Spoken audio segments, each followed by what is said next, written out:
Hansu. What's up, YouTube? Hotsup here. I had intended to get this video out before the double XP event started, but here we are. I do hope this is still useful for all of you.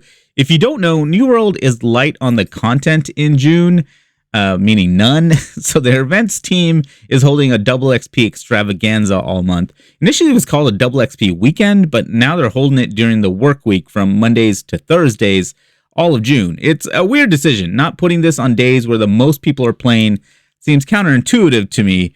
But what do I know? I'm not a game developer. The pessimist in me says that they're doing this to pump up their active numbers during the week, to show off to executives in PowerPoint decks. But that's a baseless conspiracy theory from me. So the event is targeting different aspects of the game each week. This week, it's a focus on the weapons XP. So now's a good time to get those weapons you don't use up to max level.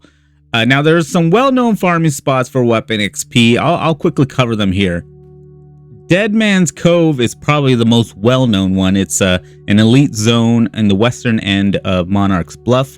Because they are elites and low level, you get quite a bit of weapon XP from farming here. Now, it's always populated on my very populated server, so it's difficult to get anything out of this unless you're grouped with others that are fighting here. And if there's more than one group, it can be extra difficult. So it's really not recommended for most people unless you're playing at off-peak hours or you're in a group. Stone Skull Fort is probably the other most popular place. It's in Cutlass Keys. Again, it's an elite zone. If you can group up the mobs, you can really take them down pretty easily. So here are some spots that I like to use on my very populated server. They're not efficient as the ones that I went over, but if you're looking for a change of pace or don't want to deal with the hassle of grouping or competing for these mobs, then these are very viable options. Usually I'm alone at these spots.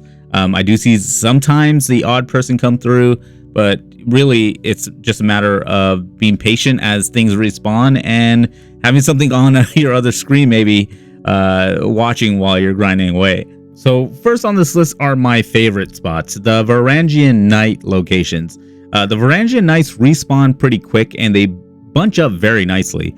I like to run through the fort east of Everfall personally. Usually by the time I'm done wiping out the name guy in the big tent, I can just walk outside and start the circuit all over.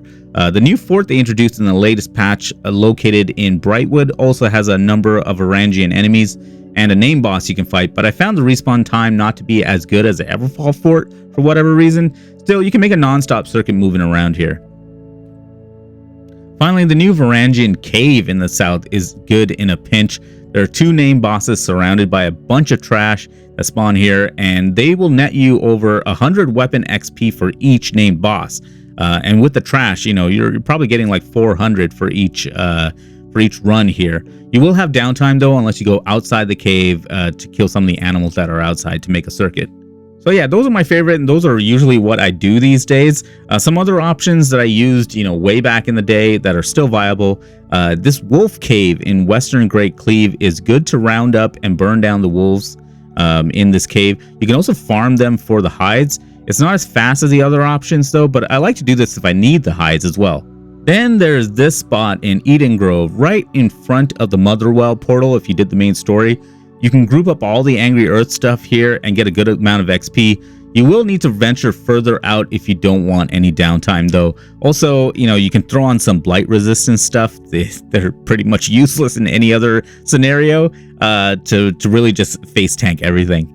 Now, if it's more than just you in a party, I highly suggest you get a low-level expedition orb. They're super cheap in the faction vendor. I'm talking about like Amarin or Starstone.